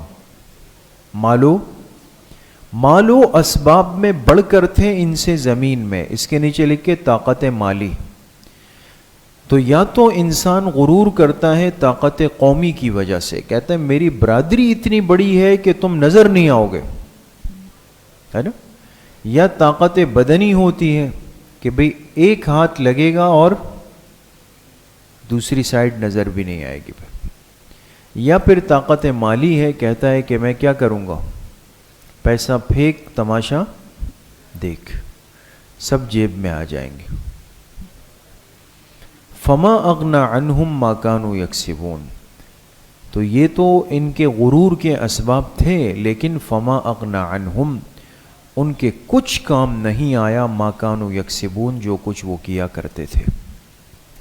فلما جاءتهم رسلهم بالبینات، ابھی ہمارا سفر ہوا نا عمرے کا، تھوڑے دنوں پہلے جب ہوا، ہم گئے مدائن صالح میں. حضرت صالح علیہ السلام جو اللہ کے پیغمبر ہیں نا، ان کی قوم جہاں آباد تھی، تو وہ کیونکہ مدینہ منورہ سے تقریباً آپ سمجھے کہ 400-450 کلومیٹر کے فاصلے پر علاقہ ہے. مدائن کہتے ہیں اس کو، مدائن. اور مدائن یعنی مدائن صالح، حضرت صالح علیہ السلام کی قوم کا علاقہ ہے. تو آج تک وہ پہاڑوں میں ان کے بنائے ہوئے گھر اور ان کے رہن سہن کے آثار اور وہ ان کے محلات اور وہ چیزیں بڑی عجیب و غریب عبرت کی چیزیں. تو انسانی عقل حیران ہے کہ اتنے طاقتور لوگ ہلاک ہوئے، تو ان کو ہلاک کرنے والی ذات کی طاقت کیا ہوگی، وہ کتنے بڑی ہوگی. فلما جاءتهم، لکھے اسباب عذاب. جب آئے ان کے پاس ان کے رسول بالبینات واضح نشانیاں لے کر، فرحوا بما عندهم من العلم، تو نازاں ہو گئے، ایک ترجمہ ہے نازاں ہو گئے، ایک ترجمہ ہے اکڑ گئے. کیا ہو گئے؟ اکڑ گئے. بما عندهم من العلم، بسبب اس کے کہ جو ان کے پاس علم تھا. علم کے نیچے لکھے معاش کا. کس چیز کا؟ معاش.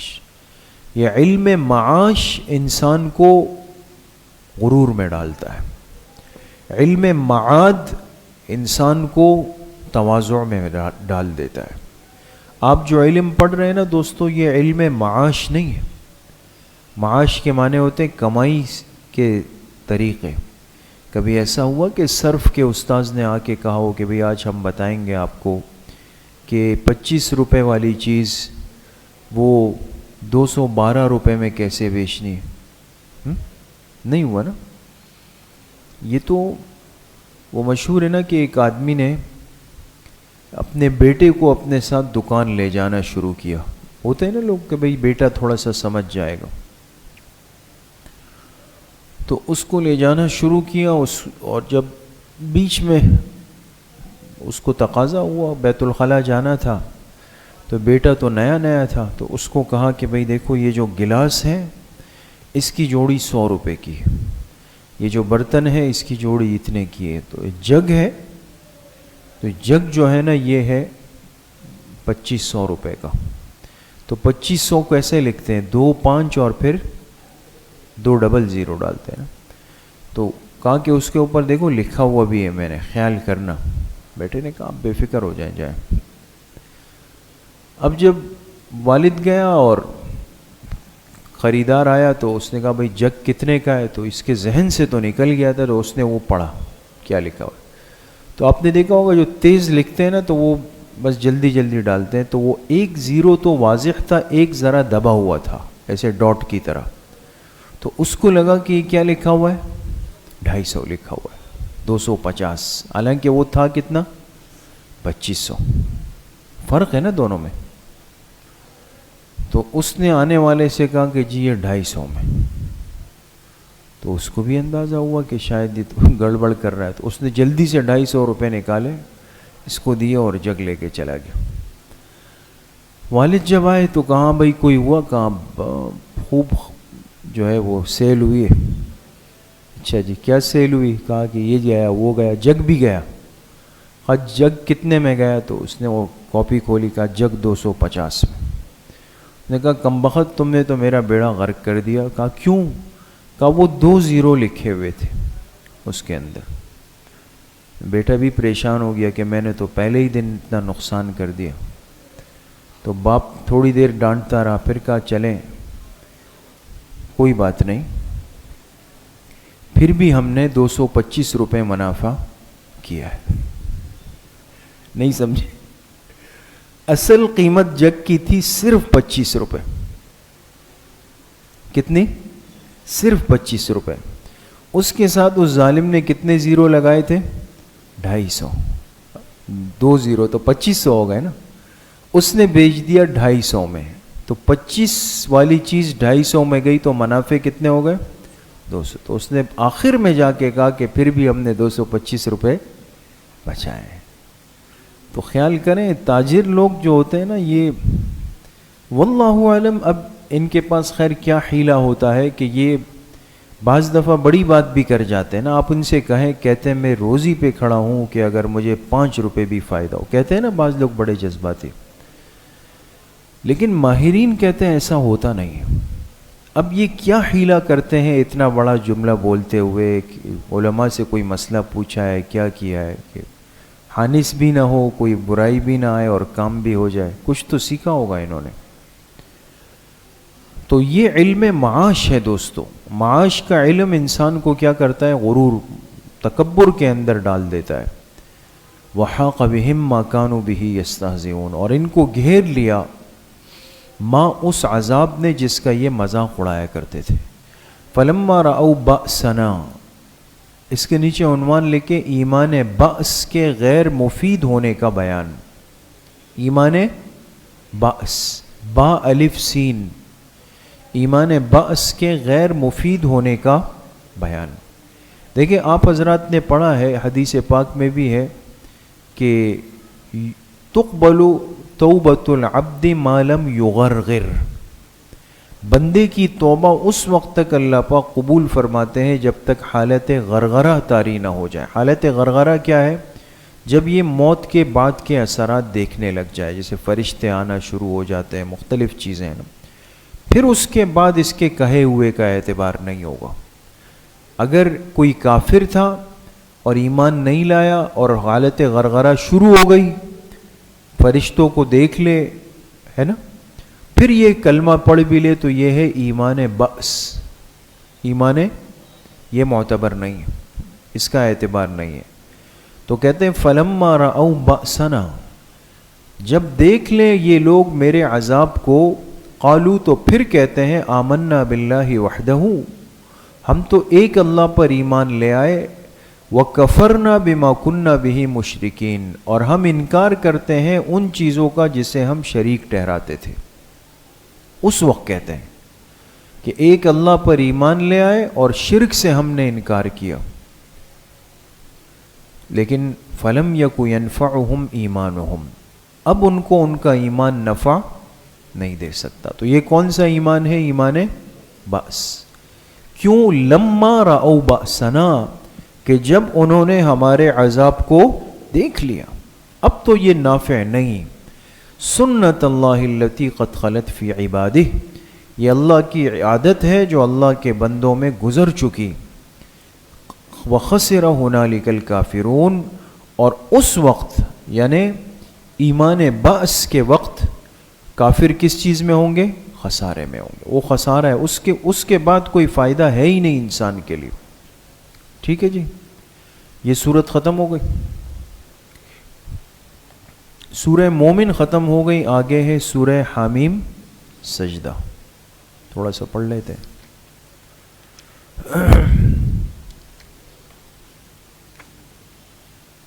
کھول دیا سورہ حامیم السجدہ۔ دو چیزیں سورت کو شروع کرنے سے پہلے آپ سمجھتے ہیں نا، ایک ربط اور دوسرا خلاصہ۔ اس سورہ حامیم سجدہ کا سورہ مومن کے ساتھ ربط کیا ہے؟ دیکھیں، ربط سورہ حامیم السجدہ بمؤمن، نمبر 1، پہلا ربط تو یہ ہے کہ پہلی سورت میں حصر النداء فی ذات اللہ کا بیان تھا۔ جو سورہ مومن ہم نے پڑھی نا، اس میں تھا کہ پکارنے کے لائق اور قابل ذات صرف کس کی ہے؟ اللہ کی۔ اس پر مشرکین کا شبہ تھا کہ ہم غیر اللہ کو پکارتے ہیں اور وہ ہمیں جواب دیتے ہیں، چنانچہ کبھی خواب میں اشارات ہوتے ہیں، کبھی مشکل حل ہو جاتی ہے۔ ہوتا ہے نا، کبھی کبھی اللہ پاک بطور آزمائش کے ایسا کر بھی دیتے ہیں۔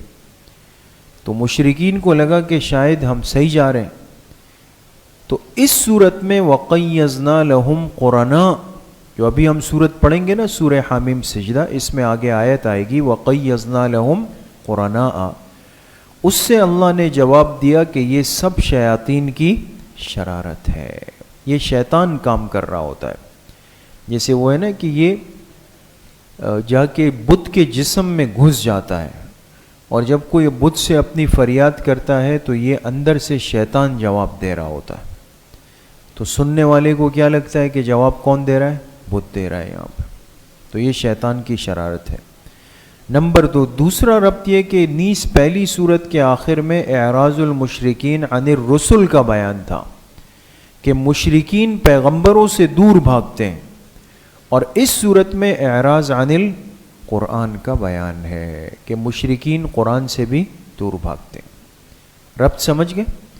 خلاصہ سورہ سجدہ، نمبر 1 تمہید مع الترغیب، نمبر 2 4 دلائل عقلیہ، نمبر 3 ہر دلیل کے بعد تخویف، نمبر 4 شکوے، نمبر 5 طریق تبلیغ، نمبر 6 3 شبہات کے جوابات، نمبر 7 ضمناً ایک دلیل وحی کا بیان ہے۔ یہ سب ایک خلاصہ ہے، ساری باتیں انشاءاللہ اس صورت میں آئے گی۔ دیکھیں جی، بسم اللہ الرحمن الرحیم، حامیم تنزیل من الرحمن الرحیم۔ حامیم تو حروف مقطعات ہیں، اور اللہ اعلم بمرادہ بذالک۔ تنزیل کے نیچے لکھے تمہید مع الترغیب، تمہید مع الترغیب۔ تنزیل یہ کتاب اتاری گئی، تنزیل۔ اب تنزیل صیغے کے اعتبار سے کیا ہے دوستو؟ مصدر ہے نا، نزل ینزل تنزیلا، یہ ہے تو مصدر، لیکن بمعنی اس میں مفعول کے ہے، منزل کے ہے۔ مصدر بمعنی مفعول، منزل کے معنی میں ہے، اور ترکیب کے اعتبار سے تنزیل کیا بنے گا؟ مبتدا۔ کیا بنے گا؟ تو مبتدا کے لیے کیا چاہیے ہوتا ہے؟ خبر چاہیے، تو تنزیل کے نیچے لکھے مبتدا اور آگے کتاب ان کے نیچے لکھے خبر۔ سمجھ میں آ گئی؟ تنزیل یہ اتاری گئی اس ذات کی طرف سے جو کہ رحمان ہے اور رحیم ہے۔ کتاب یہ کتاب ہے، فصلت آیاتہ لکھے صفات منزل، صفات منزل۔ اب کتاب کی صفات اللہ ذکر کر رہے ہیں، جو کتاب اتاری گئی نا، فصلت آیاتہ واضح کی گئی اس کی آیتیں، واضح کی گئی اس کی آیتیں۔ کس کی آیتیں؟ فرمایا قرآناً، یعنی اس قرآن کی، یعنی اس قرآن کی۔ عربیاً اس کے نیچے لکھے لسان منزل، اتری ہوئی کتاب کی زبان کون سی ہے؟ فرمایا یہ عربی زبان میں ہے۔ لقوم یعلمون لکھے مستفیدین، ان لوگوں کے لیے جو کہ فائدہ اٹھا سکتے ہیں، جو فائدہ، بشیرا و نذیرا خوشخبری سنانے والی ہے اور ڈرانے والی ہے۔ فأعرض اکثرهم لکھے زجر، لیکن ان میں سے زیادہ تر لوگوں نے اعراض کیا، زیادہ تر لوگوں نے کیا کیا؟ اعراض کیا۔ فہم لا یسمعون لہذا وہ سننا نہیں چاہتے، وہ سننا نہیں چاہتے۔ وقالوا قلوبنا فی اکنۃ لکھے شکوہ و عناد، شکوہ و عناد۔ ایک تو کافروں کا شکوہ ہے اور دوسرا ان کی ضد ہے۔ قالوا کہنے لگے قلوبنا فی اکنۃ مما تدعونا الیہ، ہمارے دل تو پردے میں ہیں۔ ہمارے دل کس میں؟ پردے میں، پردوں میں ہے۔ مما تدعونا الیہ اس چیز سے جس کی طرف آپ ہمیں بلاتے ہیں، یعنی آپ ہمیں توحید کی طرف بلاتے ہیں، اللہ کی طرف بلاتے ہیں، خیر اور حق اور ہدایت کی طرف بلاتے ہیں، تو ہمارے دل میں بات اس لیے نہیں جا رہی کہ دل پردے میں، دل پیک ہے، ہمارے دل کیا ہے؟ پیک ہوئے ہوئے۔ اچھا بھئی دل میں نہیں جا رہی تو کانوں میں چلی جائے، تو کہا وفی آذاننا وقر، ہمارے کانوں میں ڈانٹ ہے۔ کیا ہے؟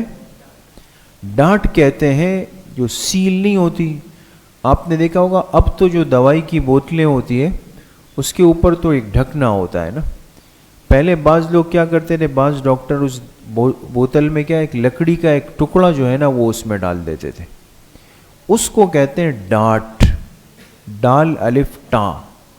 ڈانٹ کا مطلب یہ کہ وہ رکاوٹ بن جائے، نہ اندر کی چیز باہر آئے نہ باہر کی چیز اندر۔ تو کہنے لگا بھئی کانوں میں تو ڈانٹ ہے، اور اس کو اور آسان کرنا چاہے تو ہینڈ فری ہے، یہ بھی تو ڈانٹ ہے نا، کانوں میں لگا دیا اب ختم ہو گیا، کچھ سمجھ نہیں آ رہا کیا ہو رہا ہے۔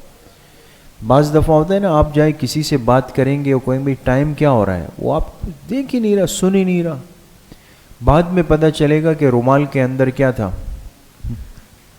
ہاں رومال کے اندر ہینڈ فری تھا۔ بات سمجھ گئے؟ وہ ہمارے ایک جاننے والے تھے، ایک بیچارے درویش عالم تھے، تو وہ اپنے بیٹے سے بڑے نالاں تھے، بڑے بیٹے سے بہت تنگ کیا اس اللہ کے بندے نے اپنے والے، کبھی مدرسے میں داخل کیا، کبھی کہاں کبھی کہاں، پھر کسی نے ان کو مشورہ دیا کہ بھئی ان کو تبلیغ میں بھیج دیں 4 مہینوں پہ، تو یہ انشاءاللہ ماحول سے بدل جائیں گے۔ تو انہوں نے ان کو جماعت میں بھیج دیا. چلے گئے, اچھا خاصا خرچہ بھی دیا کہ بھئی آپ کو. تو 4 مہینوں کے درمیان کیا ہوا, رائیونڈ کا اجتماع آیا. ہوتا ہے نا کبھی اجتماع آئے گا. تو جو والد صاحب تھے ان کے عالم تھے, انہوں نے کہا چلو میں بھی اجتماع میں بھی چلا جاؤں گا, بیٹے آئے ہوں گے ان سے ملاقات بھی کر لوں گا رائیونڈ میں. تو خیر یہ گئے جہاں بیٹے رکے ہوئے تھے جماعت والوں کے ساتھ, ان کے پاس گئے تو بڑے حیران ہو گئے. وہ بیٹے جو اتنا تنگ کرتے تھے وہ بالکل یکسو ہو کر کے بیان سن رہے ہیں, اسپیکر کے پاس بیٹھ کے بالکل یکسو ہو کر بیان سن رہے ہیں. تو کہا میرے دل میں تو بڑے ترحم کے جذبات آئے کہ واقعی یار یہ تو کمال ہو گیا, بیٹا تبدیل ہو گیا. تو کہا خیر میں جا کے ان کے ساتھ بیٹھا, لیکن ہل جل نہیں ہو رہی جسم میں نا, ایک کیفیت میں بیٹھے ہوئے. تو کہا کچھ دیر کے بعد وہ رومال سر پہ ڈالا ہوا تو وہ ایسے آگے پیچھے ہوا تو مجھے کوئی تار سی محسوس ہوئی. تو میں نے جیسی وہ رومال ہٹایا تو اس نے ہینڈ فری لگائی ہوئی تھی اور نیچے موبائل میں. کہا میں نے دیکھا مست گرم گانے چل رہے تھے, وہ سن رہا تھا وہ. تو بعض ایسے اللہ کے بندے ہوتے ہیں کہ وہ بالکل ساکت ہو جاتے ہیں لیکن اندر کچھ اور کارروائی کر رہے ہوتے ہیں. تو ایسا نہیں کرنا چاہیے. بہرحال سمجھ گئے. تو کہنے لگے ہمارے کانوں میں ڈانٹ ہے, وَمِن بَيْنِنَا وَبَيْنِكَ حِجَابٌ, اور ہمارے اور آپ کے درمیان بڑا پردہ ہے. کیا ہے بڑا؟ تو نہ دل کام کر رہا ہے, نہ کان کام کر رہے ہیں, نہ آنکھیں کام کر رہی ہیں, کچھ بھی نہیں. لہذا فعمل, کہنے لگے آپ اپنے کام میں لگے رہیں, اِنَّا عَامِلُونَ, ہم اپنے کام میں لگے ہوئے. ایسے بدماش قسم کے لوگ تھے. قُلْ إِنَّمَا أَنَا بَشَرٌ مِثْلُكُمْ, لکھ کے جواب شکوہ, جواب قل, اے میرے حبیب صلی اللہ علیہ وسلم آپ کہہ دیجئے کہ انما انا بشر مثلکم, بے شک میں بشر ہوں, مثلکم, تمہاری مانند, تمہاری مانند. بشریت میں تو ہم برابر ہیں. یوحا الیہ, لیکن فرق کیا ہے کہ مجھ پر وحی بھیجی جاتی ہے. لیکن دلیل وحی, دلیل وحی,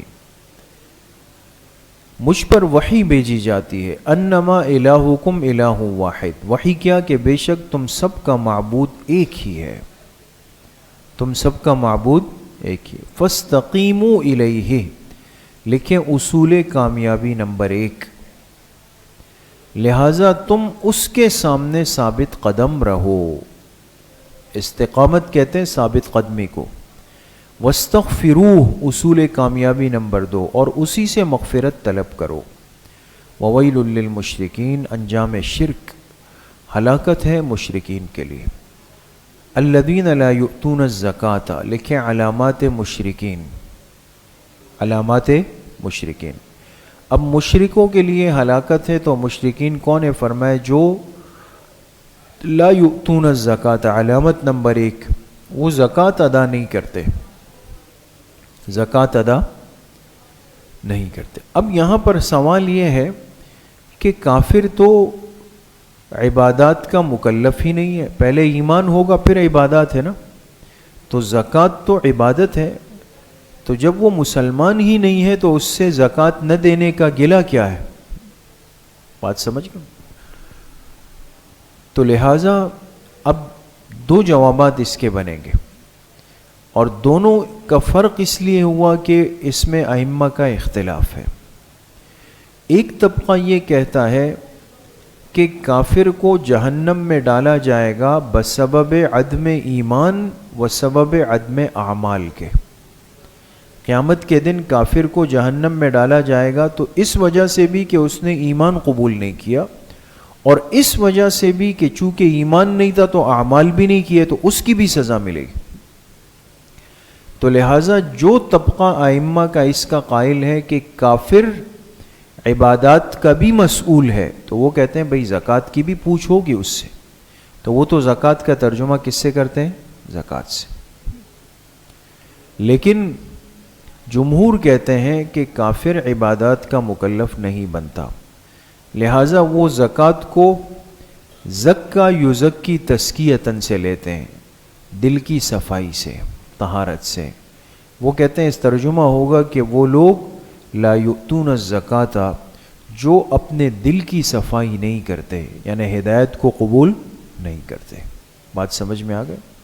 وَهُمْ بِالْآخِرَةِ هُمْ کافرون۔ لا یؤتون کے نیچے لکھیں علامت نمبر 1، وَهُمْ بِالْآخِرَةِ هُمْ کافرون علامت نمبر 2، اور وہ آخرت کا انکار کرتے ہیں۔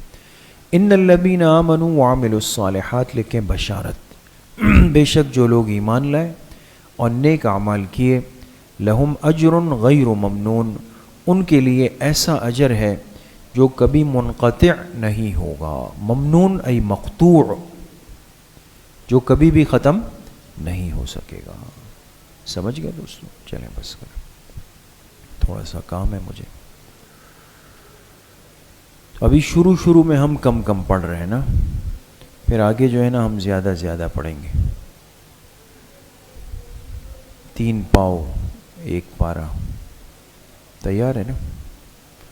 کبھی آپ کو کہا جائے کہ بھئی آ جائیں، آج ظہر کے بعد پڑھتے ہیں، آج رات کو پڑھتے ہیں۔ ہمارے حضرت استاد صاحب حضرت مولانا منظور احمد نعمانی صاحب، اللہ ان کی عمر صحت میں برکت نصیب فرمائے، آپ میں سے کسی نے پڑھا ان سے؟ آپ نے پڑھا؟ شروع کے پڑھے؟ پچھلے سال آخر کے 15 تھے؟ اچھا، تو استاد صاحب خیر چونکہ بیمار تھے، ہم ملاقات کے لیے گئے بھی تھے کچھ وقت قبل، تو ان کے ہاں دورہ تفسیر تقریباً 15 رمضان اس طرح ختم ہوتا ہے نا، 15 سے 20 کے مابین میں ختم ہوتا ہے۔ تو ایک سال ایسا ہوا کہ استاد صاحب بیچ میں ایک جمعہ پڑھانے اپنے علاقے میں جاتے ہیں، لازمی رمضان سے پہلے ایک جمعہ آتا ہے، آخری والا ہو یا اس سے ایک پہلا ہو، تو اس کی ترتیب یہ ہوتی ہے کہ بدھ کے دن سبق پڑھا دیتے ہیں، بدھ کے دن پڑھا کے پھر جمعرات کو چھٹی دے دیتے ہیں، تو بدھ کو فوراً نکل جاتے ہیں، پھر جمعرات کا دن گزار کے جمعہ پڑھا کے استاد جی واپس آتے ہیں، سبق کی چھٹی نہیں کرتے۔ تو ایک دفعہ گئے، گھر میں کچھ کی اہلیہ محترمہ بیمار تھی تو وقت لگ گیا، 2-3 دن ہو گئے، پھر آئے، تھوڑا سبق آگے پیچھے ہو گیا، تو استاد جی اس کی ترتیب بنا رہے تھے کہ بھئی 20 کو ختم ہو جائے، 22 کو ختم ہو جائے، تو طلبہ ہوتے ہیں نا، ایسا نہیں کرنا چاہیے کبھی۔ تو ایک طالب علم نے پرچی لکھی اور اس میں لکھا کہ استاد صاحب کو کہ ہم تو ٹکٹ لے چکے ہیں گاؤں کے، 15-16 رمضان کا ٹکٹ لے چکے ہیں، تو لہٰذا آپ سبق مؤخر نہ کریں، آگے نہ بڑھائیں، بلکہ اس کے بجائے ایسا کریں کہ روز کا سبق جو 12-12:15 ہوتا ہے وہ 1 بجے تک پڑھائیں، اور جو بیچ میں ایک جمعہ آ رہا ہے تو اس میں بھی ہمیں بلائیں دیں، لیکن یہ مقصد ہے کہ ہمیں فارغ وقت پہ کر لیں، یہ نہیں کہنا چاہیے کبھی۔ تو ویسے تو استاد صاحب کو غصہ نہیں آتا، لیکن اس پرچی پر بڑا غصہ آیا، کہا کہ ایک تو میں سب چیزیں چھوڑ کر آیا تھا کہ آپ لوگوں کی تفسیر پوری ہو جائے، گھر والے بیمار تھے پھر بھی آیا، پھر یہ کہ میں آپ لوگوں کی ترتیب بنا رہا ہوں کہ سبق وقت پہ پورا ہو جائے 3-4 دن۔ کہا کس نے پرچی لکھی ہے وہ کھڑا ہو جائے، کس نے لکھی ہے پہلے؟ اب تو سب کو سانپ سونگ گیا، کہا سیدھا جائے اپنا بیگ لے کے یہاں سے، جس کو نہیں پڑھنا ہم نہ جمعے کے دن پڑھائیں گے نہ 1 بجے تک پڑھائیں گے، وہ سیدھا اپنا بیگ اٹھائے اور چلا جائے۔ تو طلبہ بعض دفعہ بات نہیں سمجھتے نا، وہ اپنے جذبات کو سامنے رکھتے ہیں۔